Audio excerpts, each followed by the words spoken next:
हरे श्रीनिवास नानी महाल्या कुलकर्णी नारायण सूक्त।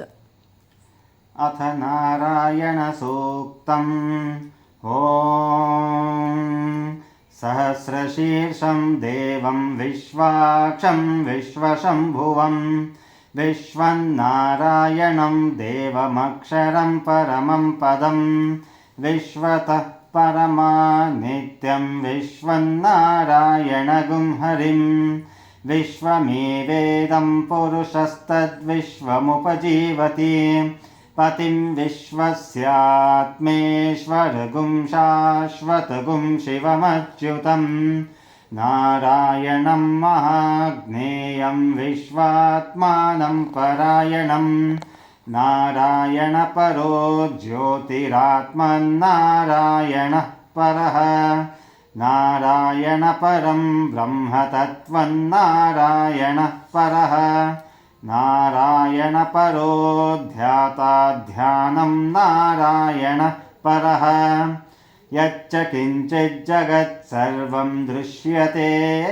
श्रूयतेऽपि वा अन्तर्बहिश्च तत्सर्वं व्याप्य नारायणः स्थितः अनन्तमव्ययं कविगुं समुद्रेऽन्तं विश्वशम्भुवं पद्मकोशप्रतीकाशगुं हृदयं चाप्यधोमुखम् अधोनिष्ठ्यावितस्यान्ते नाभ्यामुपरि तिष्ठति ज्वालमालाकुलं भाति विश्वस्यायतनं महत् सन्ततगुं शिलाभिस्तुलं भत्याकोशसन्निभं तस्यान्ते सुशिरगुं सूक्ष्मं तस्मिन् सर्वं प्रतिष्ठितं तस्य मध्ये महानग्निर्विश्वार्चिर्विश्वतोमुखः सोऽग्रभुग्विभजन्तिष्ठन्नाहारमजरः कविः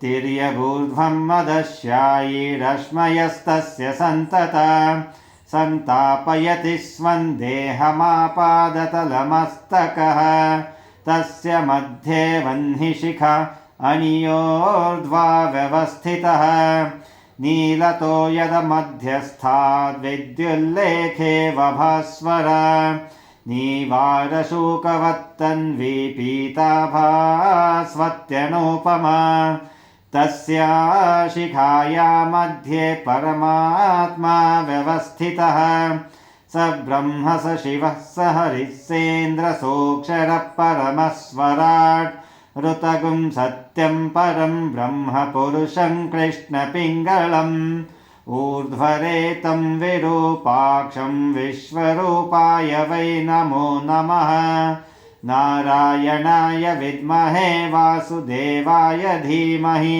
तन्नो विष्णुः प्रचोदयात्। भारती रमण मुख्य प्राणांतर्गत श्री कृष्णार्पणमस्तु। नमस्कार।